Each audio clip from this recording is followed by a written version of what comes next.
More information about your favorite resort coming up. The Best Western Arroyo Roble Hotel offers a complimentary hot breakfast served from 7 to 10 a.m. daily. Let's check in with the head chef and see what's available.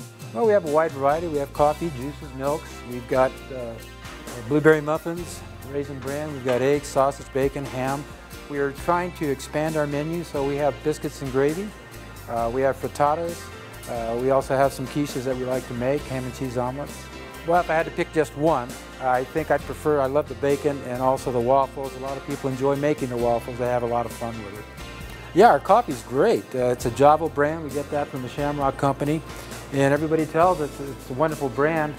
Even though that we've got coffee houses all over town, people come over and tell us ours is the best. We've got bananas. We also have honeydew melons, cantaloupes, watermelons, and we try to use the fruits that are in season. We have toast. We have 2 toasters here. We've got raisin bread and wheat bread and English muffins that you can go ahead and help yourself to. To get to the breakfast building, head out the lobby doors and turn left to the arched entry. There you'll discover lovely tables set up outside overlooking the red rocks and friendly faces waiting for you inside.